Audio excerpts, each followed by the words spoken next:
नमस्कार, सी 24 तास मध्ये आपलं स्वागत। एक नजर टाकूयात आजच्या ठळक घडामोडींवर। अपंगावरती मात करत आलोकनं जोपासली आपली कला, या कलेला दानशूरांच्या मदतीची आहे अपेक्षा। आरोग्य सेवा देणाऱ्या कंत्राटी कर्मचाऱ्यांचं काम बंद आंदोलन, शासनाच्या दुटप्पी भूमिकेचा निषेध। कोपरगाव शहरामधील खासगी रुग्णालयामधील व्यक्तींचे रिपोर्ट आले निगेटिव्ह, त्यामुळे तालुक्यात समाधानाचं वातावरण। आणि बाणसुरे गावामध्ये लोभस अशा मोर या पाहुण्याचा होतोय पाहुणचार। मोरांच्या वास्तव्यामुळे परिसरामध्ये पसरले Navchaitanya.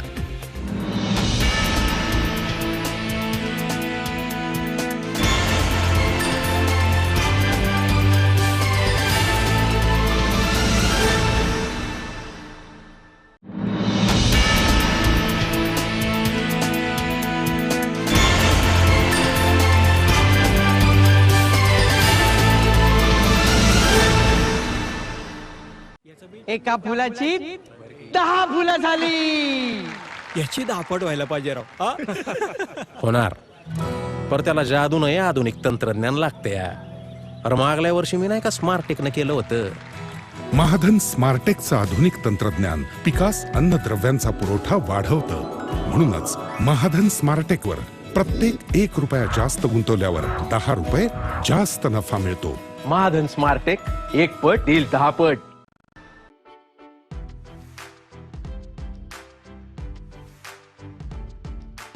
Saidham super speciality hospital, अनेक आजारांवरती उपचार आणि तेही एकाच छताखाली।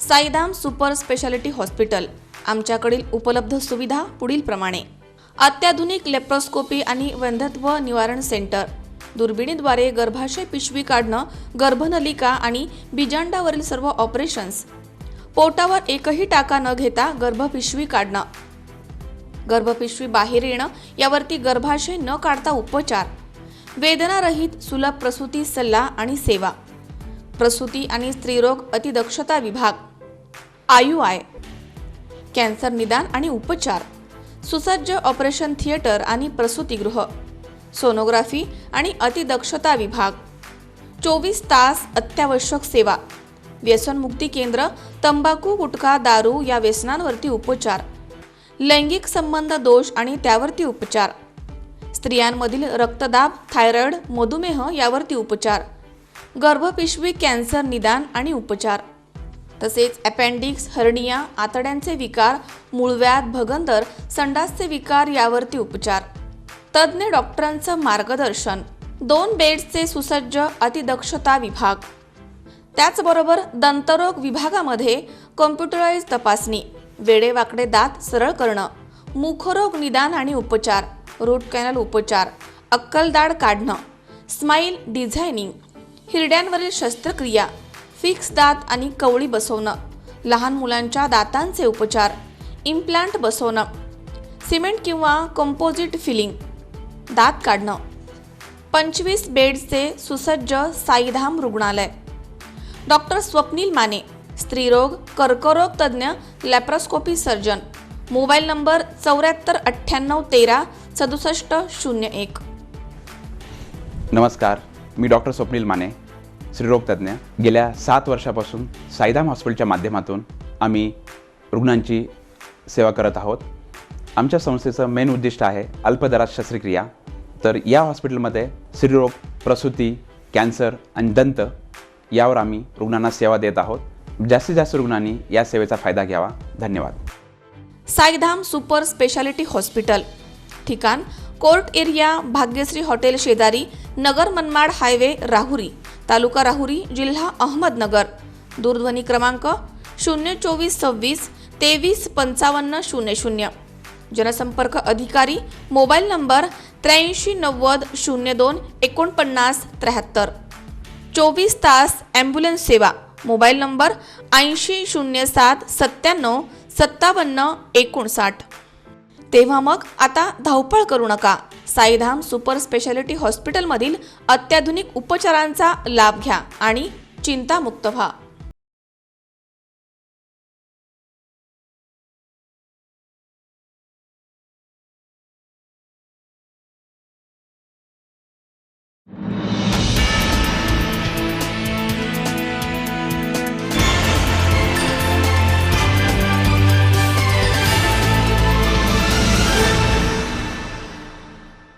बातमीपत्रात आपलं स्वागत. पाहूया सविस्तर वृत्त.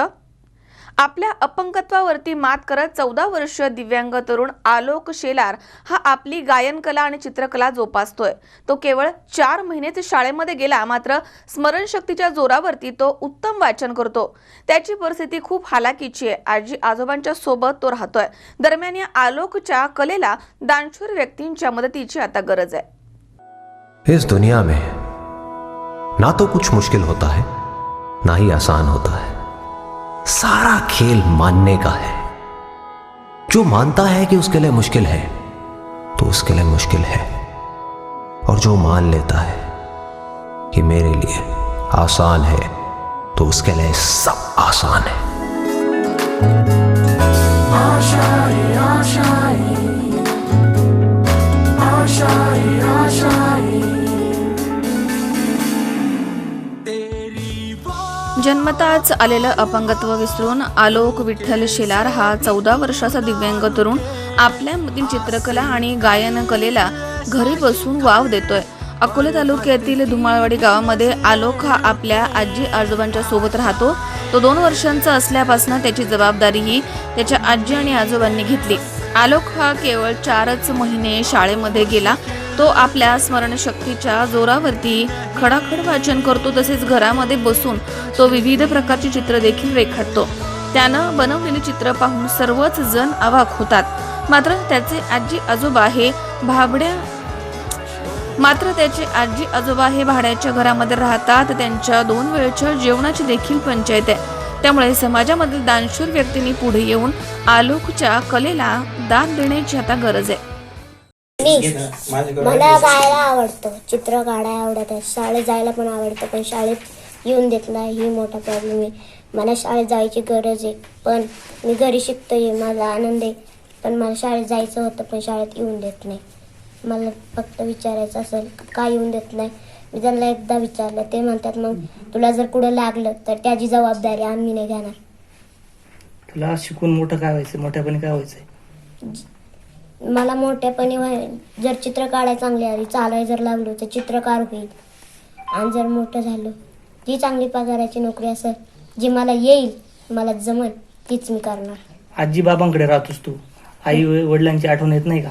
नाही, आई वडिलांची आठवणच नाहीत मला. नाही. मी ज्यांच्याकडे राहतो तेच माझे आई बाबा आणि तेच माझे वडील.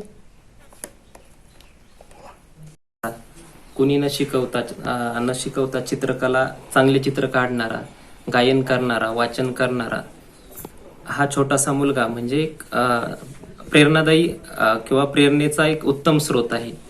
हा मोठं होणं, यांनी नावलौकिक कमवणं, यांनी याच्या आयुष्यामध्ये एक मोठी उंची गाठणं, हा सगळा त्याचा हक्क आहे. आपण सगळे मिळून या आलोकला त्याचा हक्क मिळवून देऊया. त्याच्या प्रश्नांमध्ये, त्याच्या अडचणींमध्ये आपण उभं राहूया. कारण मोठं होण्याची त्याच्यामध्ये प्रचंड जिद्द आहे. फक्त काही अडचणी असतील छोट्या मोठ्या, त्या अडचणी सोडवण्यासाठी आपण त्याच्यासोबत राहूया. समाजातील जाणकारांनी, समाजातील दात्यांनी त्याच्या कुटुंबाच्या पाठीमागे, त्याच्या पाठीमागे उभं राहिलं पाहिजे. हा त्याचा हक्क आहे. बस त्याचा हक्क त्याला मिळवून देऊया. आलोक याची आयुष्याची कथा, व्यथा आणि त्याची प्रतिभा बघण्यासाठी खऱ्या अर्थाने आम्ही सर्वजण या ठिकाणी आलो. व त्याचा जीवन प्रवास बघून किंवा आज जगण्याची त्याची जिद्द बघून आम्हालाच एक अतिशय मोठी प्रेरणा मिळाली. परंतु तो जो त्याचा जीवन प्रवास आहे व आज ज्या पद्धतीने ते उदरनिर्वाह करताय, ती एक त्यामागे शोकांतिका पण आहे. त्यांना खऱ्या अर्थाने समाजातून मदतीचा हात पोहोचणं व त्याच्या कलेला कसा वाव देता येईल, त्याला कसं घडवता येईल, यावर विचार करणं अतिशय महत्त्वाचं आहे. व त्यासाठी प्रामुख्याने आम्ही सर्वजण या ठिकाणी प्रयत्न करणार आहे. त्याला वाव देण्यासाठी, त्याच्या कलागुणांना व त्याला आयुष्यात जे बनायचे ते बनण्यासाठी मदत करण्यासाठी आम्ही सर्वजण या ठिकाणी उभे राहिलो.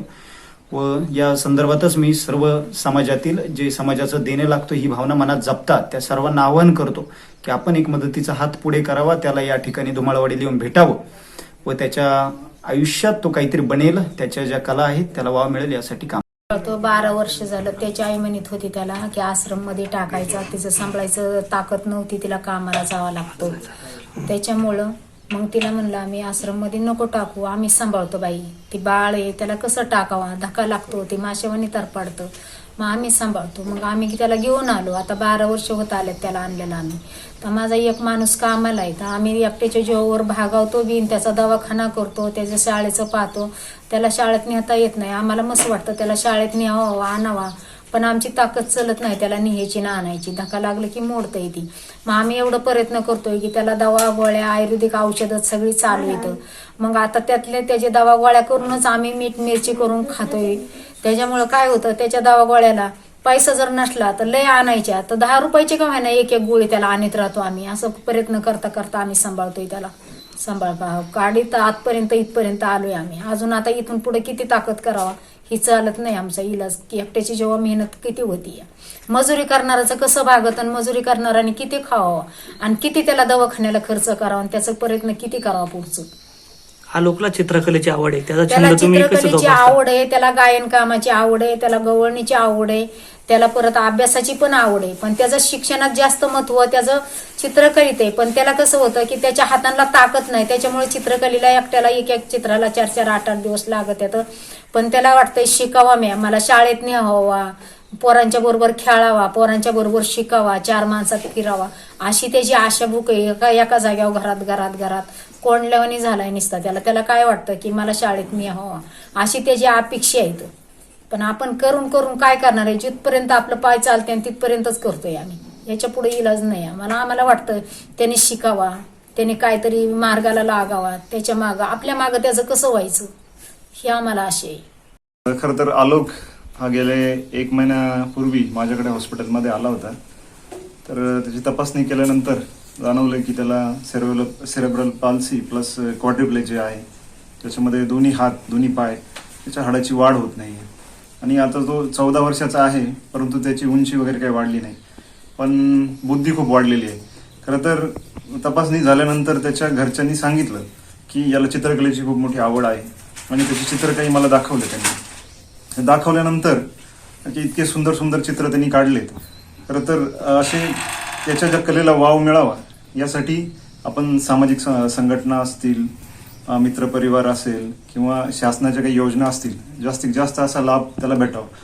खरं तर दुमळवाडी हद्दीमध्ये ते राहतात, मोलमजुरी करून त्याचे आजोबा आजी काम करतात आणि त्याचा जो शिक्षण असेल तो घरीच करतो. ची माहिती घेतल्यानंतर राशनची कमतरता आहे त्याच्या घरी किंवा इतर गोष्टींची पण आहे, परंतु त्याची जी कला आहे ती भविष्यात कधी ना कधी यांच्या सर्व समस्या मिटवणार आहे. ही एक बाब त्याची कला पाहिल्यानंतर आपल्या लक्षात येते. त्यासाठी त्याच्या कलेला कुठेतरी या समाजामध्ये किंवा मोठ्या स्तरावर वाव मिळावा हीच एक अपेक्षा म्हणून मी इतर आपले सर्व आमचे मित्र संदीप दराडे असतील, काही सामाजिक संघटना आम्ही मिळून त्याच्या घरी भेट देऊन त्याला समाजापुढे आणण्याचा एक प्रयत्न आम्ही करत आहे. काय आव्हान कराल? खरं तर आव्हान एवढंच की त्याची जी परिस्थिती जर आपण बघितली बारकाईने तर खरंच खूप मदतीची त्याला गरज आहे.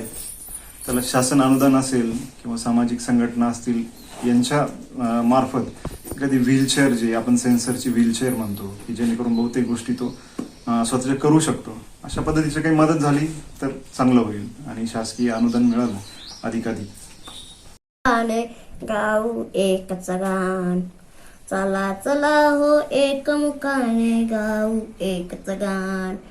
भारत देश महान, भारत देश महान, भारत देश महान, भारत देश महान.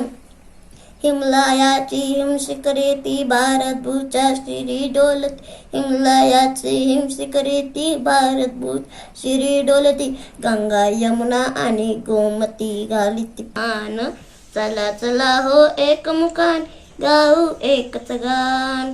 चला चला हो एकमुखाने गाऊ एकच गान. भारत देश महान, इतिहास नवा हा बलिदानाचा, शौर्याचा आणि पराक्रमाचा. इतिहास नवा हा बलिदानाचा, शौर्याचा. राष्ट्राभिमान, समतेचा आणि विश्वशांतीचा जागे राष्ट्राभिमान. चला चला हो एकमुखाने गाऊ एकच गान, गाऊ एक. भारत देश महान, भारत देश महान, शौर्याने जय वीरच लढले रणांगणी ते पावन झाले. शौर्याने जय वीरच लढले रणांगणी ते पावन झाले. भारत भूचे स्वप्न रंगले चढवणी उंचान. चला चला हो एकमुखाने गाऊ एकच गान. चला चला हो एकमुखाने गाऊ एकच गान. भारत देश महान, भारत देश महान, भारत देश महान, भारत देश महान. सचिन खरासी, 24 तास, अकोले.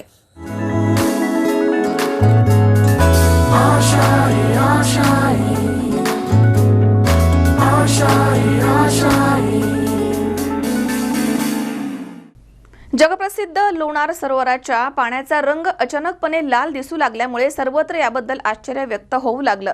दरम्यान अकोला येथील श्री शिवाजी महाविद्यालय येथील संशोधकांनी या सर्व गोष्टींचा अभ्यास करून या अफवांना आता पूर्णविराम दिलाय. जगप्रसिद्ध लोणार सरोवराच्या पाण्याचा मागील काही दिवसांपासून संध्याकाळी रंग लाल दिसतोय. त्यामुळे संध्याकाळी हे दृश्य पाहण्यासाठी नागरिक इथे सरोवर परिसरामध्ये फिरताना दिसतात. मात्र नेमकं पाण्याचा रंग लाल का दिसतो याचं संशोधन होणं गरजेचं आहे अशी अपेक्षा व्यक्त होतीये. दरम्यान अकोला येथील श्री शिवाजी महाविद्यालयाच्या संशोधकांनी या अफवांना पूर्णविराम दिलाय. जगविख्यात लोणार सरोवरामधील पाणी लाल झाल्याच्या बातम्या सगळीकडे पसरताच अकोला येथील श्री शिवाजी महाविद्यालयामधील भूगर्भशास्त्र आणि रसायनशास्त्र विभागाच्या अभ्यासू प्राध्यापकांनी लोणार इथे सरोवराची पाहणी केली आणि अभ्यास सुरू केला. प्राथमिक अभ्यासाच्या नुसार सरोवराचं पाणी लाल होण्याच्या मागे पूर्व जैविक प्रक्रिया कारणीभूत असल्याचं सांगितलं जात आहे. पाण्याचा हा लाल गुलाबी रंग पावसाचं पाणी सरोवरामध्ये मिसळल्यानंतर हळूहळू कमी होऊन दरम्यान अभ्यासकांनी अभ्यास केल्यानंतर हे मत व्यक्त केलंय. लोणार तालुक्यामध्ये लोणार शहराच्या बाजूला जे लोणार सरोवर आहे हे जगप्रसिद्ध खाऱ्या पाण्याचं सरोवर आहे आणि हे अतिशय वैशिष्ट्यपूर्ण असलेलं आणि विशेषतः त्याच्यामध्ये विशिष्ट गुणधर्म असलेलं हे सरोवर आहे.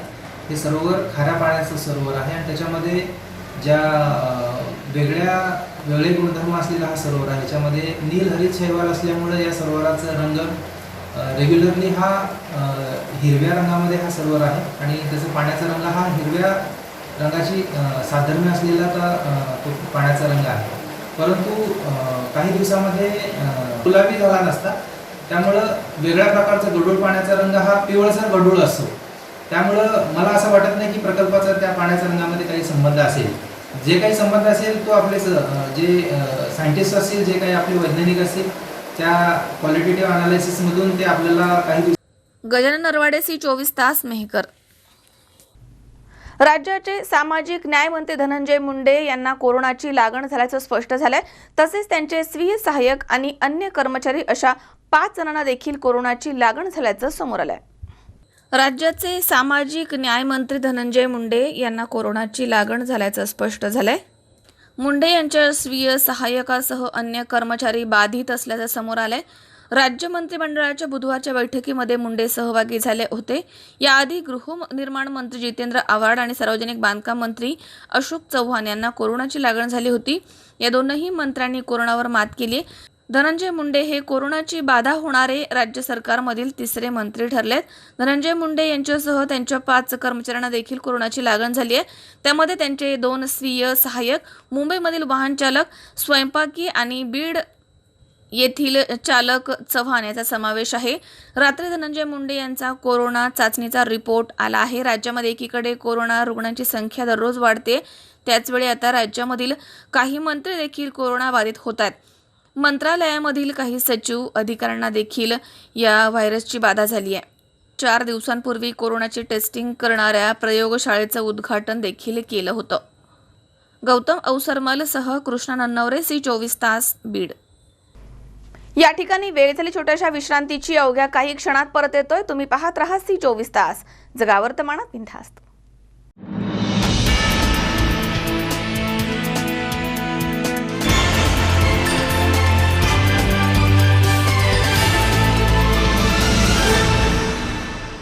एका फुलाची 10 फुलं झाली. याची दापट व्हायला पाहिजे राव. होणार. पर त्याला जादू नाही आधुनिक तंत्रज्ञान लागते. अरे मागल्या वर्षी मी नाही का स्मार्टेकनं केलं होतं. महाधन स्मार्टेकचं आधुनिक तंत्रज्ञान पिकास अन्नद्रव्यांचा पुरवठा वाढवतं. म्हणूनच महाधन स्मार्टेकवर प्रत्येक 1 रुपया जास्त गुंतवल्यावर 10 रुपये जास्त नफा मिळतो. महाधन स्मार्टेक 1 पट येईल 10 पट. वेगवेगळ्या प्रकारचे औषधं खाऊन त्रस्त झाला आहात तर एकदा अवश्य भेट द्या Galaxy ortho and spine clinic. हाडांच्या तसेच शिरांच्या दुखण्यावरती 100% इलाज. आमच्या क्लिनिकमध्ये नैसर्गिक पद्धतीनं जुनाट आजारांवरती उपचार केले जातात. सायटिका, गुडघेदुखी, कंबर, पाठ, मान, मणका दुखणं, चकती सरकणं, संधिवात, पाय दुखणं, हातापायाला मुंग्या येणं यासारख्या एक ना अनेक दुखण्यांवरती इथे उपचार उपलब्ध आहेत. फी 500 रुपये. थेरपीची फी 1,500 ते 2,500 रुपये. आयुर्वेदिक औषध हा 1 महिन्याचा खर्च आहे. वेळ 11 ते 5 वाजेपर्यंत. क्लिनिक गुरुवारी बंद राहील. येण्याच्या अगोदर फोन करूनच यावं. तुम्ही आज आलात तरी देखील चालेल. गुरुवार सोडून इतर कोणत्याही दिवशी तुम्ही येऊ शकता. डॉक्टर तन्वीर देशमुख. ठिकाण galaxy ortho and spine clinic, दातांचे वैद्य हॉस्पिटल शेजारी, रोशन कॉम्प्लेक्स समोर, Nagar Manmad highway, Rahuri. Mobile number 8605 60 66 64 आणि 9975 90 60 07. तेव्हा एक वेळेस अवश्य भेट द्या Galaxy ortho and spine clinic, Rahuri.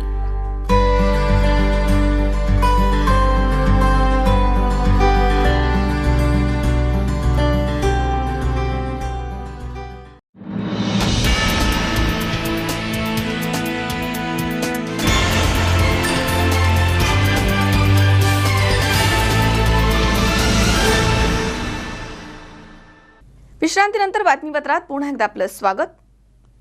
राष्ट्रीय आरोग्य अभियानामधील कंत्राटी कर्मचारी यांचे नियमित शासन वेतन समायोजन करण्याकरता कर्मचाऱ्यांनी 11 जून रोजी कामबंद आंदोलनाला सुरुवात केली. यावेळी शासनाच्या धोरणाचा निषेध व्यक्त करण्यात आला. राष्ट्रीय आरोग्य अभियानामधील कंत्राटी कर्मचारी यांचे नियमित शासन सेवेमध्ये समायोजन करता कर्मचाऱ्यांनी गुरुवारी 11 जून रोजी कामबंद आंदोलनाला सुरुवात केली आहे. या आंदोलनामध्ये नेवासा तालुक्यातील कंत्राटी कर्मचाऱ्यांनी सहभाग घेतला आणि शासनाच्या दुटप्पी भूमिकेचा निषेध केला. नेवासा पंचायत समिती कार्यालयाच्या समोर राष्ट्रीय आरोग्य अभियानामधील कंत्राटी कर्मचाऱ्यांनी कामबंद आंदोलनाला गुरुवारी 11 जून रोजी सकाळी 11 वाजता सुरुवात केली आहे. यावेळी आंदोलकांनी घोषणा दिल्यात. दरम्यान त्यांनी दिलेल्या निवेदनामध्ये म्हटलंय की कंत्राटी कर्मचाऱ्यांच्या बाबत शासनाची भूमिका उदासीन आहे. नेवासा तालुक्यातील 23 कर्मचारी मागील 13 वर्षांपासून काम करतायत. आम्हाला सेवेमध्ये कायम करून घेतलं नाहीये. कोरोना संकटामध्ये आमच्या सर्व कर्मचाऱ्यांनी जीवाची पर्वा न करता काम केलं, परंतु शासनानं N95 मास्क आणि PPE किट देखील दिलं नाही. त्यामुळे आपल्या मागणीकडे शासनानं दुर्लक्ष केलं. त्यामुळे या मागणीकडे लक्ष वेधण्यासाठी आरोग्य विभागामधील कंत्राटी कर्मचाऱ्यांनी 11 जूनपासून कामबंद आंदोलन सुरू केलंय. या आंदोलनामध्ये तालुक्यातील 23 कर्मचाऱ्यांनी सहभाग नोंदवला. याबाबत विविध मागण्यांचं निवेदन तालुका आरोग्य अधिकारी डॉक्टर अभिराज सूर्यवंशी यांना देण्यात आलं. यावेळी जयश्री साळवे, सुनीता मिसाळ, कुमुदिनी शिंदे, शैला शिंदे, छाया जावळे, लता आहेर, वनिता काळे, मनीषा कचरे, मोना पातारे, मारिया जाधव, मोना भोसले, ताई काळे, राणी पंडित, मनीषा एडके, वैशाली बनसोडे, जितेंद्र करेशिया, संभाजी इंगळे यांच्यासह सामाजिक कार्यकर्त्या शोभा पातारे आंदोलनस्थळी उपस्थित होत्या. यावेळी राष्ट्रीय आरोग्य अभियानामधील कंत्राटी महिला कर्मचाऱ्यांनी आपल्या प्रतिक्रिया व्यक्त केल्या आहेत. आम्ही NRHMचे सर्व कर्मचारी असून आज तालुका पंचायत समिती नेवासा येथे आज आमचे कामबंद आंदोलन आहे. दिनांक 19 मे पासून आम्ही काळ्या फिती लावून रक्तदान शिबिर घेऊन आम्ही आमच्या मोर्चाचे आंदोलनाचे सुरुवात केलेली आहे. तरी शासनाने आमचा 1 ते 1.5 महिना कोणत्याही आमच्या कामाची दखल न घेता कोणत्याही प्रकारचा विचार न करता आज आम्ही कामबंद आंदोलनास सुरुवात करीत आहोत. आत्तापर्यंत आम्ही कोविड-19 मध्ये कोरोनाचा जो काळ आहे ह्या काळामध्ये आमच्या सर्व भगिनींनी सर्व स्टाफने आमचं एवढं जीवाचं रान करून रात्रंदिवस एक करून ह्या कोविड-19 मध्ये खूप चांगलं काम केलेलं आहे. आता मलाही माननीय मुख्यमंत्री श्री उद्धव ठाकरे यांना एकच सांगायचं आहे की आमच्या या कामाचा विचार करावा. आत्तापर्यंत आम्ही 2007 पासून जॉईन झालेलो असून आम्ही आता 13 वर्ष सर्व्हिस केलेली आहे. व तुटपुंच्या मानधनावर आम्ही आत्तापर्यंत काम करीत आलेलो आहोत. परंतु आमच्या या कामाचा काहीतरी शासनाने विचार करावा व आम्हाला कायमस्वरूपी करून आम्हाला सेवेत कायम करून घेण्यात यावं. कोविडच्या काळामध्ये आमच्या प्रत्येक कॉन्ट्रॅक्ट बेसवर काम करणाऱ्या भगिनी आहेत. यांनी प्रत्येक घरोघरी जाऊन प्रत्येक व्यक्तीचे तपासण्या करून प्रत्येक घरी जीवावर धोका पत्करून पूर्ण सर्वे वगैरे केलेला आहे. आम्हाला कुठलीही सुरक्षा न मिळता, आम्हाला PPE किट न मिळता आम्ही प्रत्येक घरोघरी प्रत्येक कर्मचाऱ्यांनी सर्वे केला आहे. ते रात्रंदिवस सेवा दिलेल्या आहेत आणि तरी शासन आम्हाला डावलत आहे. आमच्या प्रत्येक 80 ते 90% भगिनींनी वयोमर्यादा पूर्ण ओलांडली आहे. त्यांना कुठेही काम करण्याची संधी आता मिळू शकत नाही. त्यांनी कमीत कमी 10-12 वर्ष आज कॉन्ट्रॅक्ट बेसवर घातलेले आहेत. मग त्यांनी आता आयुष्यात पुढे त्यांचं काय करायचं? शासनाने थोडा तरी विचार करावा. शासनाने जी पद भरती आता काढलेली आहे त्याच्यामध्ये आम्हाला प्राधान्य द्यावं, आमचं समायोजन करावं अशी आमची कळकळीची विनंती आहे. आमची विनंती माननीय उद्धव ठाकरेजी साहेब यांच्यापर्यंत पोहोचायला पाहिजे. त्यांनी आमचा विचार करायला पाहिजे. टोपे साहेबांनी पण आमचा विचार करावा, जेणेकरून तुम्ही नवीन पद भरती लोक भरती करताय त्या मुलींना अनुभव नसताना तुम्ही परमनंटसाठी घेणार आहेत. आमच्या पोरींनी 15 वर्ष कामं केलेत, मग यांना का तुम्ही डावलताय? यांना डावलायचं कारण काय नेमकं हे तर आम्हाला कळलं पाहिजे. आणि आम्ही आमचं समायोजन का करून घेत नाही याचं उत्तर शासनाने आम्हाला द्यायला पाहिजे. आज दिनांक 11/6/2020 पासून आम्ही कंत्राटी कर्मचारी नेवासा तालुका काम बंद आंदोलन करत आहोत. गेली 15 वर्ष झाली आमच्या भगिनी सर्व कार्यक्षेत्रामध्ये परमनंट लोकांच्या बरोबरीने आणि त्यांच्यासारखेच आणि त्यांच्या इतकेच कामं करतात, तरीही त्यांना तुटपुंजा मानधनावर ठेवण्यात आलेला आहे. गेल्या 15 वर्षापासून आमच्या बरोबर हा अन्याय होत आहे. तर आमची शासनाला हीच विनंती आहे की आम्हाला आमचं समायोजन करून घ्यावं, आम्हाला परमनंट करावं. आणि ही जी शासनाने पदभरती सुरू केलेली आहे त्या पदभरतीमध्ये आमच्या इतक्या वर्षाच्या अनुभवाचा त्यांनी उपयोग करून घेऊन आमचं समायोजन करावं. आणि आमच्या कोविडमध्ये आमच्या भगिनी काम करत आहेत. सध्या त्या परमनंटच्या बरोबरीनेच काम करत आहेत, रात्रंदिवस राबत आहेत. शंकर नाबदे, C24 तास, निवासा.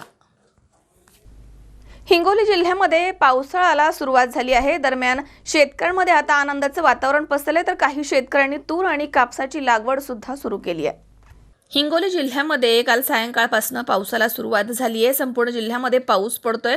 कुठे अतिवृष्टी झाली आहे तर कुठे साधारण पाऊस पडलाय. प्रशासनाच्या आकडेवारीनुसार जिल्ह्यामध्ये 236 मिलीमीटर पावसाची नोंद झाली आहे. सरासरी 40.42 पाऊस पडलाय. ज्या पावसाची शेतकरी आतुरतेनं वाट पाहत होते तो पाऊस पडतोय, त्यामुळे शेतकऱ्यांमध्ये आनंदाचं वातावरण तयार झाले. तर काही शेतकऱ्यांनी तूर कापसाची लागवड सुद्धा सुरू केली आहे. सध्या जिल्ह्यामध्ये आनंदाचं वातावरण पसरलंय. हिंगोली जिल्ह्यामध्ये काल सायंकाळपासून पावसाला चांगली सुरुवात झाली होती. त्या अनुषंगानं हिंगोली जिल्ह्यातील शेतकरी आज आपण बघू शकता चांगला पाऊस झाल्यामुळं या ठिकाणी शेतकरी जे आहेत ते माझ्या पाठीमागे बघा तुम्ही कापसाची लागवड केल्या जात आहे, सरकी लावत आहेत, त्यासोबत तुरीची सुद्धा लागवड केल्या जात आहे. आणि चांगल्या प्रकारे पाऊस झाल्यामुळं कापसाची लागवड होत आहे. आता सदरील संपूर्ण जिल्ह्यामध्ये हे पाऊस काळ चांगला झाल्यामुळे सगळीकडेच या पद्धतीचं लागवड केल्या जात आहे आणि चांगली पोषक वातावरण निर्मिती झालेली आहे पेरणीसाठी. रुपेश शेंगडे, C24 तास, हिंगोली. तुळजापूर तालुक्यातील नंदगाव इथे महाराष्ट्र राज्य मार्ग परिवहन महामंडळाच्या लाल परीचं आगमन होताच नंदगावकरांनी त्याचं पूजन करून स्वागत केलंय.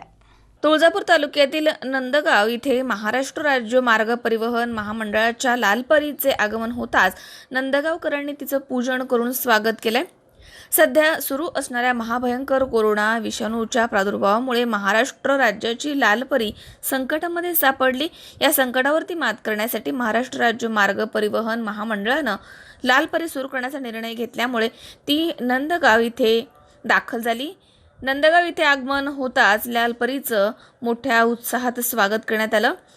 यावेळी गावामधील एक धडाडीचे कार्यकर्ते वैभव पाटील यांनी लालपरीचे श्रीफळ फोडून पूजन केलं आणि वाहक चालक यांना पुष्पगुच्छ देऊन त्यांचं स्वागत केलं. यावेळी माजी सरपंच गजानन मोरे, लक्ष्मण सुरवसे, चंद्रकांत सुरवसे, अशोक डेंग, प्रल्हाद आतकर, नामदेव भालेराव आणि नागरिक या ठिकाणी हजर होते. रुपेश डोलारे, C24 तास, तुळजापूर, उस्मानाबाद. या ठिकाणी पुन्हा एकदा वेळ झाली छोट्याशा विश्रांतीची. अवघ्या काही क्षणात परत येतोय. तुम्ही पाहत राहा C24 तास, जगा वर्तमानात बिनधास्त.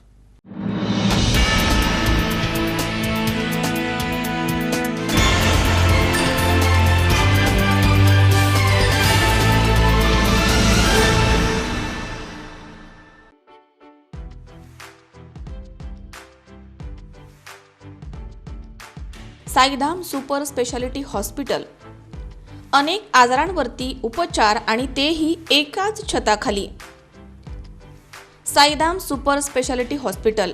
आमच्याकडील उपलब्ध सुविधा पुढीलप्रमाणे: अत्याधुनिक लेप्रोस्कोपी आणि वंध्यत्व निवारण सेंटर, दुर्बिणीद्वारे गर्भाशय पिशवी काढणं, गर्भनलिका आणि बीजांडावरील सर्व ऑपरेशन्स, पोटावर एकही टाका न घेता गर्भपिशवी काढणं, गर्भपिशवी बाहेर येणं यावरती गर्भाशय न काढता उपचार, वेदनारहित सुलभ प्रसूती सल्ला आणि सेवा, प्रसूती आणि स्त्रीरोग अतिदक्षता विभाग, IUI, कॅन्सर निदान आणि उपचार, सुसज्ज ऑपरेशन थिएटर आणि प्रसूतीगृह, सोनोग्राफी आणि अतिदक्षता विभाग, 24 तास अत्यावश्यक सेवा, व्यसनमुक्ती केंद्र, तंबाखू, गुटखा, दारू या व्यसनांवरती उपचार, लैंगिक संबंध दोष आणि त्यावरती उपचार, स्त्रियांमधील रक्तदाब, थायरॉइड, मधुमेह यावरती उपचार, गर्भपिशवी कॅन्सर निदान आणि उपचार, तसेच अपेंडिक्स, हर्निया, आतड्यांचे विकार,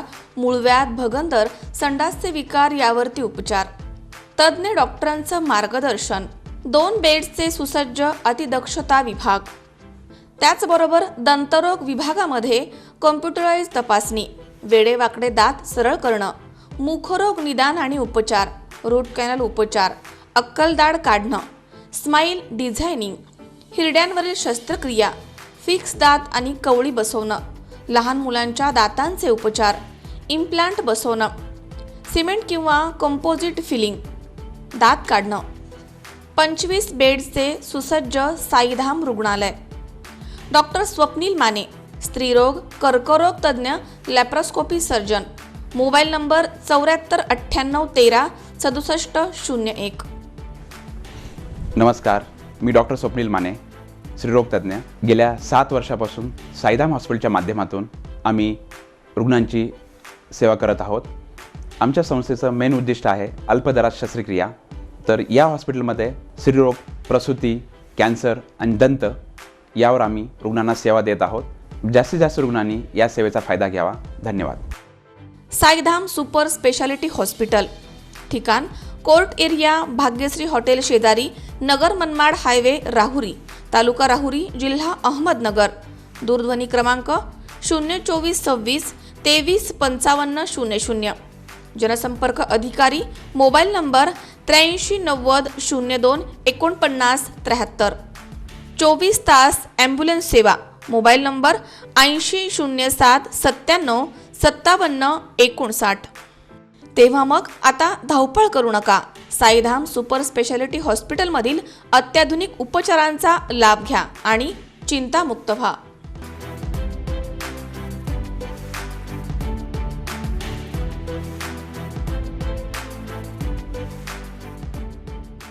एका फुलाची 10 फुलं झाली. याची दापट व्हायला पाहिजे राव. होणार, पर त्याला जादू नाही, आधुनिक तंत्रज्ञान लागते. अरे मागल्या वर्षी मी नाही का स्मार्टेकनं केलं होतं. महाधन स्मार्टेकचं आधुनिक तंत्रज्ञान पिकास अन्नद्रव्यांचा पुरवठा वाढवतं. म्हणूनच महाधन स्मार्टेकवर प्रत्येक 1 रुपया जास्त गुंतवल्यावर 10 रुपये जास्त नफा मिळतो. महाधन स्मार्टेक, 1 पट डील 10 पट.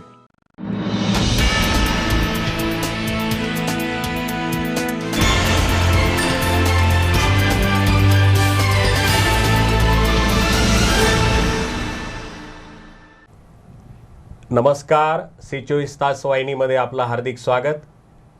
दर्शक हो, सी 24 तास वृत्तवाहिनीच्या संवाद या कार्यक्रमामध्ये आज नेत्र संजीवनी या प्रकल्पाचे संचालक डॉक्टर संदीपजी निमसे आपल्या या कार्यक्रमामध्ये उपस्थित आहेत. त्यांचं मी हार्दिक स्वागत करतो. नमस्कार डॉक्टर. नमस्कार. मित्र हो, आपल्याला माहिती आहे की आपल्या शरीराचे जे 5 सेन्स ऑर्गन आहेत तर ते सर्वचे सर्व महत्त्वाचे आहे, परंतु त्यातही आपण जग ज्या अवयवाने बघू शकतो असा नेत्र अर्थात डोळा हा अतिशय महत्त्वाचा असतो. तर या संदर्भात डॉक्टर संदीपजी निमसे या ठिकाणी दर्शकांच्या शंका ज्या आहेत, त्यांच्या मनामधील अनेक वर्षापासूनचे जे प्रश्न आहेत तर त्याची उत्तर देण्यासाठी या ठिकाणी उपस्थित आहेत.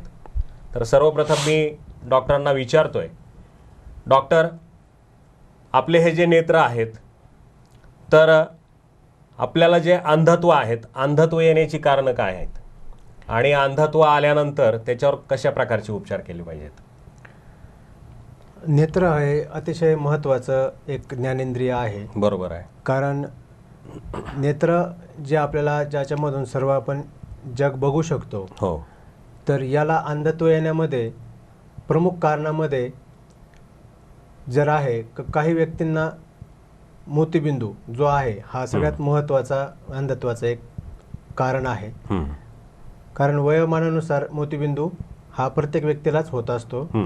दुसऱ्या महत्त्वाच्या कारणामध्ये चष्म्याचे नंबर असणे आणि त्या नंबरचं करेक्शन न झाल्यामुळे व्यक्तींना एक अंधत्व येतं. त्याच्यामध्ये तिसरा महत्त्वाचा मुद्दा असा आहे की शेतकरी किंवा फॅक्टरीमधले वर्कर्स किंवा अपघाताने नेत्राच्या काळ्या बुबळाला इजा होऊन एक प्रकारचं अंधत्व येतं की त्याला नेत्रपटला बुबळाचे अंधत्व ज्याला म्हणतात, कॉर्नियल ब्लाइंडनेस. हे एक महत्त्वाचं कारण आज आपल्या देशामध्ये आपल्याला बघायला मिळतं. तिसरं, शारीरिक काही व्याधी असतात, डायबिटीस आहे, हायपरटेन्शन आहे किंवा नेत्रपटलाच्या विशिष्ट काही आजार असतात. ह्या आजारांमध्ये सुद्धा व्यक्तीला अंधत्व येऊ शकतं. बरोबर आहे. आणि या सगळ्या अंधत्वाच्या कारणामध्ये जेवढे अंध व्यक्ती आहेत या अंधत्वामध्ये जवळपास 80 ते 90% असे अंधत्व आहे की ते आपण टाळू पण शकतो. बरोबर आहे. त्याला अवॉइडेबल किंवा प्रिव्हेंटेबल ब्लाइंडनेस असं म्हणू शकतो. बरोबर आहे. म्हणजे अंधत्वाच्या कारणांचा विचार जर केला तर हे कारणांचा जर योग्य वेळी आपण उपचार केले तर आपण हे येणारे अंधत्व हमखास टाळू शकतो. अगदी बरोबर आहे. सर, आपल्या या मुद्द्याला अनुसरूनच की बऱ्याचदा बघा, शाळेत जाणारी जी प्राथमिक शाळेतली मुलं असतील, हायस्कूलची मुलं असतील, त्यांना त्या अतिशय कमी वयामध्ये मोठ्या भिंगाचे चष्मे लागतात. आणि त्याचबरोबर आपल्या जवळ कोणीतरी आजोबा असतात ज्यांचं 80-90 वय झालेलं असतं आणि त्या आजोबांना त्यांनी चष्मा न लावताही ते पेपर अगदी स्पष्टपणे वाचू शकतात. तर याचं कारण काय? आता आजच्या जगामध्ये लहान मुलांना चष्मा लागण्याचं प्रमाण खूप वाढलं आहे. बरोबर. कारण आत्ताची जी जीवनशैली आहे पूर्णपणे चेंज झालेली आहे. पूर्वीच्या काळी मुलांना TV वगैरे असे जे आहे स्मार्टफोन म्हणा हे वापरायला म्हणजे उपलब्ध नव्हते आणि त्या ठिकाणी मुलं हे बाहेर ग्राउंडवर खेळायचे शाळेमध्ये. म्हणजे त्यांचा बराचसा वेळ शाळा झाली की सकाळ संध्याकाळ ते ग्राउंडवर असतात, व्यायाम करायचे. आणि त्याच्यातून एक प्रकारचं चष्मा लागण्याचं प्रमाण पूर्वी कमी होतं, परंतु आता मुलं खूप TV बघतात, स्मार्टफोन वापरतात आणि कॉम्प्युटर वापर जास्त वाढला आहे. या गोष्टीमुळे सुद्धा चष्मा लागण्याचं प्रमाण वाढलेलं आहे. दुसरी गोष्ट, काही रुग्णांमध्ये आनुवंशिकतेनुसार सुद्धा लहानपणापासून चष्म्याचे नंबर लागू शकतात. दुसरा जो मुद्दा आहे की वृद्ध व्यक्ती बिना चष्मेने चष्मा वाचू शकतात, बिना चष्म्याचा पेपर वाचू शकतात. तर त्याच्यामध्ये असं आहे की एखादा 60 वर्षाचा व्यक्ती जर असेल, तो जर बिना चष्म्याचा पेपर वाचू शकत असेल तर तो एक त्या ठिकाणी एक संकेत आहे की त्या व्यक्तीने डॉक्टरांकडे जाऊन डोळ्यांची तपासणी करणे गरजेचं आहे. कारण ज्या ठिकाणी मोतीबिंदू यायला सुरुवात होते एका याच्यामध्ये असं असतं की त्या ठिकाणी डोळ्याला मायनस नंबर तयार व्हायला सुरुवात होते मोतीबिंदूच्या एका प्रकारामध्ये. बरोबर आहे. आणि ज्या पेशंटला मायनस नंबर डेव्हलप होतो तो व्यक्ती उतार वयामध्ये किंवा 50च्या 60च्या वर्षानंतर बिना चष्म्याने वाचू शकतो. बरोबर तर हा जो एक प्रकारचा छोटासा गैरसमज आहे की बा मला वाचता येतंय, या वयातही मला वाचता व्यवस्थित येतंय, तर वाचता त्या येतं. व्यक्तीने हमखास डॉक्टरांकडे जाऊन एकदा नेत्र तपासणी करणे गरजेचं आहे. अगदी बरोबर आहे. सर, आता लहान मुलांना चष्मा लागणं किंवा ते बाबांचंही तुम्ही ते कारण मीमांसा केली, परंतु याच्यामध्ये काही आहाराचा पण संबंध निश्चितच असणार आहे. हो, आहाराचा संबंध भरपूर आहे मग याच्यामध्ये. आपल्या डोळ्याचं आरोग्य चांगलं राहण्यासाठी आहार कशा प्रकारचा घेतला पाहिजे? डोळ्याचं आरोग्य चांगलं राहण्याकरता जो आहार आहे हा एक प्रकारचा सकस आहार, ज्याच्यामध्ये ग्रीन व्हेजिटेबल्स भरपूर प्रमाणात घेतले गेले पाहिजेत. बरोबर आहे. त्याच्यामध्ये स्पिनॅच, पालक, केल किंवा करोलिया असे काही भाज्या आहेत ते विशिष्ट प्रमाणे डोळ्यासाठी आवश्यक असतात. बरोबर आहे. त्याच्यानंतर व्हिटॅमिन ए, व्हिटॅमिन ई आणि व्हिटॅमिन सी जीवनसत्व असलेले पदार्थ हे सुद्धा डोळ्यासाठी जास्त हितकर असतात. त्याच्यामध्ये ऑरेंज आहे, लेमन्स आहे की सिट्रस फ्रुट्स जे आहेत या ठिकाणी येतात. सगळ्या प्रकारचे नट्स जे आहेत, वॉलनट्स आहेत, अक्रोड म्हणा किंवा हे बदाम, या ठिकाणी हे डोळ्यासाठी हितकर आहेत. त्याच्यानंतर नॉनव्हेज जर म्हटलं तर फिशला फार महत्व आहे. फिशमध्ये विशेष करून साल्मन, ट्यूना किंवा जे फॅट पर्सेंटेज जास्त असलेले फिश जे असतात ते डोळ्यासाठी जास्त हितकर असतात. त्याच्यामध्ये अंडी सुद्धा डोळ्यासाठी चांगली आहेत. बरोबर आहे. आणि पाणी भरपूर प्यायला पाहिजे. पाण्याने सुद्धा डोळ्याचं आरोग्य हे उत्तम राखता येतं आपल्याला, कारण पाणी जर भरपूर असेल तर डोळ्याला डिहायड्रेशन किंवा ड्रायनेसचा आपल्याला त्रास होत नाही. बरोबर आहे, बरोबर आहे. तर आपल्या राज्यामध्ये, आपल्या देशामध्ये अंध व्यक्तींचं प्रमाण किती आहे डॉक्टर? आपल्या देशामध्ये जवळपास 8 ते 9 मिलियन लोक जे आहेत हे सध्या अंध आहेत. आणि जवळपास 40 ते 47 मिलियन लोक अशा स्टेजमध्ये आहेत की moderate to severe visual impairment, म्हणजे मॉडरेट ते सिव्हिअर या प्रमाणामध्ये त्यांची नजर ही कमी आहे. त्यांना पण एका विशिष्ट प्रकारामध्ये आपण अंध म्हणू शकतो की त्यांची नजर ही बऱ्या प्रकारे कमी झालेली आहे. त्यांना दिसतंय परंतु गांभीर्यापर्यंत जवळ आहे, ते अंधत्वाच्या जवळ आहे. आणि आता महाराष्ट्राचा जर विचार केला तर जवळपास 9 लाखापर्यंत अंध व्यक्ती आज महाराष्ट्रामध्ये रेकॉर्डेड आहेत. हो. तर हे अंधत्वाच्या उपचाराविषयी तुम्ही सांगितलं. तर हे अंध ज्या व्यक्ती आहेत त्यांचं अंधत्व दूर होण्यासाठी तर काय करायला हवं? अंधत्व दूर करण्याकरता आपल्याला अंधत्व जी कारणं आहेत त्या कारणांची उपचार आपल्याला करावा लागेल. त्याच्यामध्ये सगळ्यात महत्त्वाचं कारण म्हणजे मोतीबिंदू. बरोबर आहे. तर मोतीबिंदूचं खूप मोठ्या प्रमाणावर राष्ट्रीय अंधत्व निवारण कार्यक्रम या कार्यक्रमांतर्गत मोतीबिंदूवर खूप मोठ्या प्रमाणावर कार्य चालू आहे, जेणेकरून आपल्याला मोतीबिंदूचा, आणि हा वयाचा आजार असल्यामुळे जसे जसे वृद्ध त्याच्यामध्ये वाढ होतच राहते. बरोबर आहे. दुसरी गोष्ट जे इतर कारणामुळे येणारं अंधत्व आहे की चष्म्याच्या नंबरमुळे येणारं आहे, तर प्रत्येक व्यक्तीने डॉक्टरांकडे जाऊन आपल्या मुलांची डोळे तपासणी केली पाहिजे. आणि लहान मुलांमधलं जर हे चष्म्याचं प्रमाण जर आपल्याला शोधून काढायचं असेल तर शाळांमध्ये किंवा हायस्कूलमध्ये अशा प्रकारचे कॅम्प्स घेऊन मुलांची तपासणी केली गेली पाहिजे, जेणेकरून चष्मा असणाऱ्या मुलांना आपण ओळखून काढू शकतो आणि त्याची ट्रीटमेंट होऊ शकते. त्याच्यानंतर काही जे आजार आहेत, म्हणजे डायबिटीस आहे किंवा लाईफस्टाईल डिसीज, जे हायपरटेन्शन आहे, अशा व्यक्तींच्या नेत्रपटलाची तपासणी वेळोवेळी होणे गरजेचं आहे. बरोबर आहे. म्हणजे मधुमेह जर असेल एखाद्या व्यक्तीला आणि त्याच्या मधुमेहाला जर 5 ते 6 वर्षाचा कालावधी उलटून गेला असेल, त्या व्यक्तीने हमखास डॉक्टरांकडे जाऊन आपली नेत्राची तपासणी करणे गरजेचे आहे, जेणेकरून मधुमेह झाल्यानंतर 5 ते 10 वर्षाच्या कालावधीमध्ये नेत्रपटलावर रक्तवाहिन्या तयार होऊन त्या ठिकाणी, ज्याला डायबेटिक रेटिनोपॅथी असे म्हणतात, अशा प्रकारचा आजार डेव्हलप व्हायला सुरुवात होते. बरोबर. तर हा सुरुवातीच्या काळातच आटोक्यात येऊ शकतो, त्याच्यानंतर तो आटोक्याच्या बाहेर गेल्यानंतर मग मुश्किल असतं. अगदी बरोबर आहे डॉक्टर. आता आपल्या देशाला मधुमेहाची राजधानी म्हटलं जातं. येस, बरोबर. आणि मधुमेह आणि नेत्ररोग किंवा अंधत्व याचा खूप जवळचा संबंध आहे. बरोबर.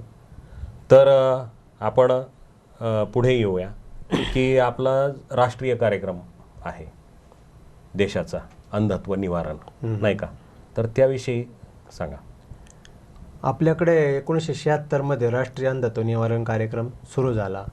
त्याच्यामध्ये ह्याच सगळ्या गोष्टीचा अंतर्भाव केला होता की जवळपास संपूर्ण लोकसंख्येचे 1.4 किंवा 1.5% पर्यंत आपल्याकडे अंधत्व जे होतं तर ते 0.3% इथपर्यंत आणण्याचे उद्दिष्ट या कार्यक्रमामध्ये आपण घेतलेलं होतं. बरोबर आहे. तर त्या दृष्टीने भरपूर उपक्रम केंद्र सरकारकडून राबवण्यात आले आहेत. अंधत्व निवारण कार्यक्रमामध्ये खूप मोठ्या प्रमाणावर मोतीबिंदूसाठी काम केले गेले आहे आणि इतर कारणांमध्ये सुद्धा की शाळांमध्ये अवेअरनेस कॅम्प्स किंवा मधुमेहाच्या असणाऱ्या रुग्णांची स्क्रीनिंग टेस्ट आणि त्यांचे तपासण्या आणि इतर पडद्याच्या आजारामुळे किंवा वार्धक्यजन्य जे पडद्याचे आजार होतात या सगळ्या वृद्ध लोकांच्या स्क्रीनिंग टेस्ट करून अंध लोकांचं त्या ठिकाणी स्क्रीनिंग करून त्यांच्यावर उपचाराची सुद्धा सुविधा या कार्यक्रमामध्ये आपल्याला आता मिळू शकते. बरोबर. आणि सगळ्यात महत्त्वाचा जो आहे मोतीबिंदू या ठिकाणी वैद्यकीय महाविद्यालय, सरकारी इस्पितळे, जिल्हा सामान्य रुग्णालय किंवा या सर्व ठिकाणी मोठ्या प्रमाणावर कॅम्प्स घेतले जातात आणि बऱ्याचशा NGO सुद्धा या ठिकाणी या कार्यक्रमाअंतर्गत मोतीबिंदूच्या याच्यासाठी काम करतात. बरोबर आहे, बरोबर आहे. डॉक्टर, अंधत्वाविषयी बघा, आता जन्मांध व्यक्ती असतात, त्यानंतर अपघाताने किंवा कुठल्या तरी कारणाने अंध होतात, तर जन्मांध ज्या व्यक्ती आहेत त्यांना दृष्टी मिळू शकते का नंतर? जन्मांध व्यक्तींच्या डोळ्यांची जर वाढ व्यवस्थित झालेली नसेल, जन्मापासून जर ते अंध असतील तर अशा व्यक्तींमध्ये दृष्टी येण्याची शक्यता फार कमी असते. कारण अवयवाची जर वाढच व्यवस्थित झालेली नसेल तर त्या ठिकाणी आपल्याला विशेष काही प्रयत्न करता येत नाहीत. बरोबर आहे. परंतु एखादा व्यक्ती जर चांगला असतो परंतु अपघाताने त्याला अंधत्व येतं, अशा व्यक्तीमध्ये किंवा वयोमानानुसार अंधत्व येतं, अशा व्यक्तीमध्ये 100% अंधत्वाचा उपचार केला जाऊ शकतो. तर अलीकडच्या काळामध्ये नेत्रदान, रक्तदान, देहदान याचं अवेअरनेस वाढलेलं आहे लोकांमध्ये, परंतु त्याचं जे आहे जेवढ्या प्रमाणामध्ये ते व्हायला पाहिजे बरोबर तसं होत नाही. तर आपल्या देशामध्ये लाखो लोक अंध आहेत. बरोबर. तर नेत्रदानाने हे जे अंध आहेत, अपघाताने अंध झाले असतील काय, तर यांना दृष्टी मिळू शकते का? हो, नेत्रदान जे संकल्पना आहे ही खरोखर अंध व्यक्तीसाठी एक वरदान आहे. जो व्यक्ती नेत्रदान करतो त्या व्यक्तीच्या बुबुळापासून 2 व्यक्तींना आपण दृष्टी मिळू शकते त्या ठिकाणी. तर 2 व्यक्ती हे जग बघू शकतात. तर नेत्रदान हा प्रत्येकाने करण्याचा संकल्प फार आवश्यक आहे. बरोबर आहे. प्रत्येक अवयव, जे काही अवयव दान होऊ शकत आहेत ते सर्व अवयवांचं दान होणे फार गरजेचं आहे आणि ही संकल्पना आज मोठ्याने चळवळीचं रूप घेते, ही चांगली गोष्ट आहे. बरोबर आहे, बरोबर आहे. तर नेत्रदान करायचं असेल तर त्याची नेमकी प्रक्रिया कशी आहे? नेत्रदान हा व्यक्ती स्वतः जोपर्यंत तो हयात असतो त्या ठिकाणी तो प्रतिज्ञापत्र करून एखाद्या नेत्रपेढीशी संलग्न प्रतिज्ञापत्र भरून नेत्रदानाचा संकल्प करू शकतो. पण नेत्रदान हे मृत्यूनंतर केलं जातं. बरोबर. त्या ठिकाणी नेत्रदान आपल्या जवळच्या आपल्या व्यक्तीने नेत्रदानाचा संकल्प केला आहे तर तो पार पाडण्याची जबाबदारी पूर्णतः नातेवाईक वारसावर असते. बरोबर. तर नेत्रदान केल्यानंतर चेहरा विद्रूप होतो किंवा असं जे काही अंधश्रद्धा आहेत या सगळ्यात चुकीच्या आहेत. बरोबर आहे. कोणत्याही प्रकारचा चेहरा त्या ठिकाणी किंवा नेत्राची त्या ठिकाणी विद्रूपता येत नाही. आणि नेत्रदान हे व्यक्ती मृत झाल्यानंतर 6 तासाच्या आतच करावं लागतं. कारण त्यानंतर तो टिश्यू त्या ठिकाणी तो सजीव राहत नाही. बरोबर आहे. आणि आजकाल त्याच्यामध्ये प्रिझर्वेटिव्ह मीडियम्स आलेले आहेत जेणेकरून आपण ते कालावधी वाढवला आहे, परंतु जितका लवकर नेत्रदान नेत्ररोपण दुसऱ्या व्यक्तीला होईल त्याचे ते सक्सेस रेट जास्त असतो.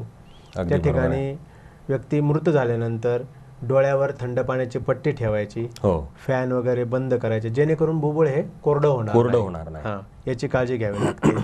आणि नेत्रदान हा प्रत्येक व्यक्ती करू शकतो. फक्त काही संसर्गजन्य आजार झाले असतील, समजा HIV आहे किंवा रक्तकावीळ ज्याला हेपॅटायटिस म्हणतात, B वगैरे, कुष्ठरोग, लेप्रसी, अशा व्यक्तींना नेत्रदान करता येत नाही. परंतु बाकीचे सर्व व्यक्ती हे नेत्रदान निश्चित सर्वसामान्य माणसं नेत्रदान करू शकतात आणि प्रत्येकाने करावं. तर नेत्रदानाचा माझ्या म्हणजे माहितीप्रमाणे देश पातळीवर कार्यक्रम पंधरवडा वगैरे चालू आहे, तर त्याविषयी नेत्रदान पंधरवडा असतो 25 ऑगस्ट ते 8 सप्टेंबर या कालावधीमध्ये. या 15 याच्यामध्ये आपण एक देशाच्या स्तरावर नेत्रदानाचे प्रतिज्ञापत्र आणि ती चळवळ राबवली जाते. तर सर, आपण आता बघितलंय की नेत्रदान, त्यांना नेत्रदानाने दृष्टी प्राप्त होते, त्या जो अंध व्यक्ती असतो त्याला. समजा जन्म अंध असला, त्याच्यात कंडिशन्स आपण सांगितल्यात की त्याचा जो अवयव आहे त्याची वाढ व्यवस्थित झाली पाहिजे. तर सर्वसामान्य माणसं जे असतील, विद्यार्थी असतील किंवा वयात आलेले तरुण असतील, तर आपल्या नेत्रांची काळजी घेण्यासाठी काय करायला हवं? नेत्राची काळजी घेण्याकरता एक तर योग्य प्रकारचा आहार. बरोबर आहे. बाहेरच्या जंक फूड्स वगैरे जे आहेत हे नेत्रासाठी अहितकर आहेत. हो. सकस आहार. बरोबर आहे. व्हेजिटेबल्स, फ्रूट्स आणि ओमेगा 3 फॅटी ॲसिड असणारे पदार्थ, अक्रोड, बदाम, फिश, अशा सगळ्या प्रकारचा सकस आहार घेऊन आणि व्यायाम, त्याच्या जोडीला व्यायाम असणे गरजेचं आहे. प्राणायाम आहे, बरोबर. नंतर त्राटक, असे प्राणायाम योगामध्ये जे काही नेत्राचे व्यायाम सांगितले आहेत, योगा आहे, त्राटक आहे, अशा गोष्टींनी नेत्राला निश्चित आराम मिळतो.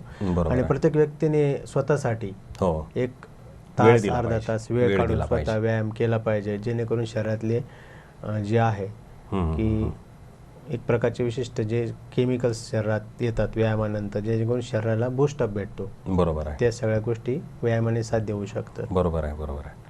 तर आपला भारत देश शेतीप्रधान आहे. हो. आणि शेतावर काम करणारी मंडळी खूप आहेत. खूप. तर आपण या शेतकरी वर्गासाठी म्हणा किंवा औद्योगिक क्षेत्रामध्ये काम करणारे जे कामगार आहेत, त्यांनी काय खबरदारी घेतली पाहिजे? बरोबर.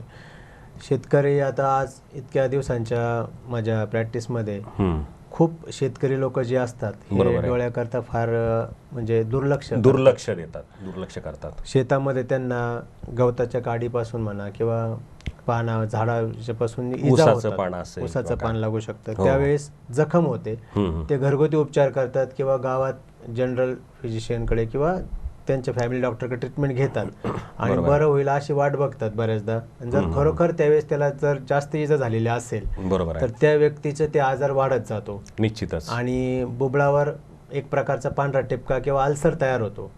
आणि जर अल्सर खूप जास्त ॲडव्हान्स झाला तर त्याच्यावर ट्रीटमेंट करायला फार मुश्किल असतं, कारण वनस्पतीजन्य जे इजा होतात त्या ठिकाणी डोळ्यावर फंगसची डेव्हलप होते आणि फंगस जर डेव्हलप झालं तर ते ट्रीटमेंट करण्यामध्ये फार जरा कठीण असतं. तर अशा शेतकरी वर्गाने शेतामध्ये जाताना डोळ्याला प्रोटेक्टिव्ह गॉगल्स वापरणे फार गरजेचं आहे. बरोबर आहे. म्हणजे जेणेकरून पान वगैरे डोळ्याला लागणार, चेहरा झाकून घेतला. त्याच प्रकारे फॅक्टरीमधले वर्करचे असतात, वेल्डिंग करणारे किंवा ग्राइंडिंग मशीनवर काम करणारे लोक जे आहेत, त्यांनी सुद्धा प्रोटेक्टिव्ह गॉगल जर वापरले तर ज्या बर उडतात आणि जेणेकरून डोळ्याला इजा होते तर ते भरपूर प्रमाणात आपण टाळू शकतो. अपघाती होणारी इजा प्रत्येक व्यक्तीने आता डोक्याचं संरक्षण, हेल्मेट वगैरे घालणे हे फार महत्वाचं आहे. अगदी बरोबर. आणि जर समजा जखम झालीच परंतु तर घरगुती उपचार करत बसण्यापेक्षा लवकरात लवकर नेत्रतज्ञांतर गेल्यानंतर त्या ठिकाणी त्या जखमेचं परीक्षण होऊन योग्य ते औषध उपचार जर चालू झाले तर ते टीक पडण्यापासून किंवा जे पांढऱ्या बुबळावर टिपका पडणार आहे, कॉर्निया ओपेसिटी होणार आहे, तर ते आपण टाळू शकतो. आजाराचं गांभीर्य वाढण्यापेक्षा वेळेत.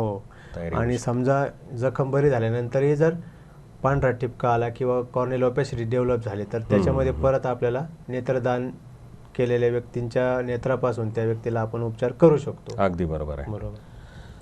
तर डॉक्टर, आपण आता समारोपाकडे येतोय. आपण आपल्या या दर्शकांना आपल्या नेत्राची काळजी कशी घ्यावी ते सांगितलं आहे, तर याच्यामध्ये आपण अजून काय आवाहन करू शकता? नेत्र हे जे आहेत हे सर्वांनी याची काळजी घेतली पाहिजे. बरोबर आहे.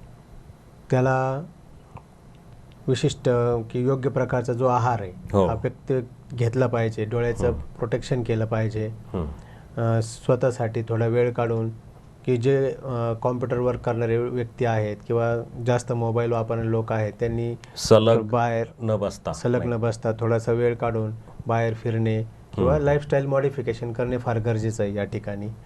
तसेच मधुमेह असणाऱ्या व्यक्तींनी आपल्या मधुमेहाची फार व्यवस्थित काळजी घेतली पाहिजे. साखर बरोबर आहे. वाढू न देणे आणि वेळेच्या वेळी साखरेची ट्रीटमेंट घेणे, तर हे फार महत्त्वाचं आहे. बरोबर आहे. आणि वयोवृद्ध माणसांनी ज्यांना मोतीबिंदू होण्याची शक्यता असते, अशा व्यक्तींनी 6 महिन्यातून 8 महिन्यातून किंवा वेळोवेळी नेत्र तपासणी करून आपला मोतीबिंदू किती वाढला आहे, बरोबर आहे, आता ऑपरेशन करण्याची गरज आहे की नाही, ह्या गोष्टी जर त्यांनी वारंवार वेळोवेळी जागरूक राहून जर केल्या तर अंधत्वाचं जे वाढणार प्रमाण आहे याला आपण नक्कीच ब्रेक देऊ शकतो. बरोबर आहे. नेत्रदानाविषयी हां, आणि नेत्रदानाविषयी मला सर्व आपल्या समाजातील लोकांना आवाहन करायचे वाटते की आज आपल्या भारतामध्ये जितके व्यक्ती दररोज मृत पावतात त्यातील जवळपास निम्म्या जरी व्यक्तींचं नेत्रदान जर सक्सेसफुली करून घेण्यात आलं तर आपल्याकडं जे बुबळाने येणारे अंधत्व आहे हे 1-2 वर्षातच आपण नाहीसं करू शकतो. अंध कोणीच राहणार हो, तर इतकं मोठं पॉवर या नेत्रदानाच्या संकल्पनेमागे आहे. बरोबर. तर समाजातील प्रत्येक व्यक्तीने नेत्रदानाविषयी जरूर त्या चळवळीमध्ये भाग घ्यावा, आपल्या नेत्राचं दान करावं आणि त्याच्यातून आपल्याला अंधत्वाशी लढण्याची, थोडक्यात आपल्याला सांगता येईल की मृत्यूनंतरही आपल्याला जगता येईल. हो, बरोबर. अगदी. दर्शक हो, C24 तास मराठी राज्यस्तरीय वृत्तवाहिनीच्या कोरोना वॉरियर्स संवाद या कार्यक्रमामध्ये नेत्र संजीवनी प्रकल्पाचे संचालक डॉक्टर संदीपजी निमसे सर या ठिकाणी उपस्थित राहिलेत.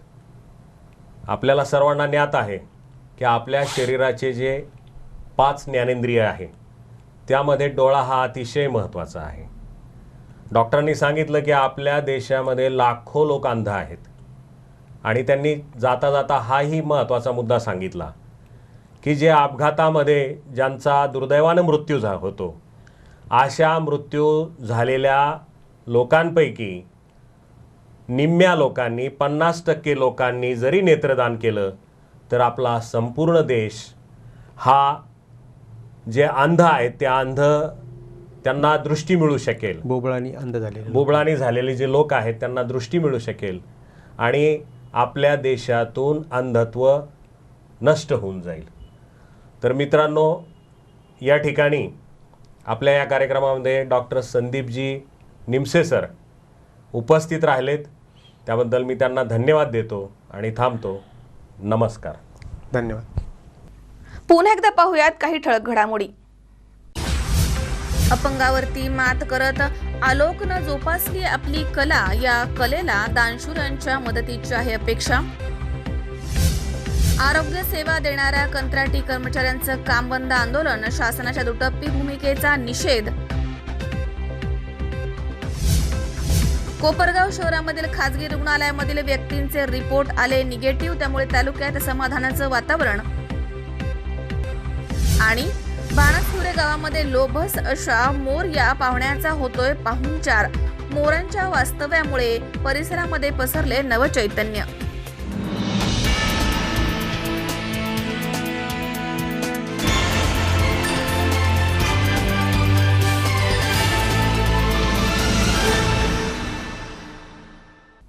याचबरोबर बातमीपत्रात आज वेळ झाली इथेच थांबण्याची.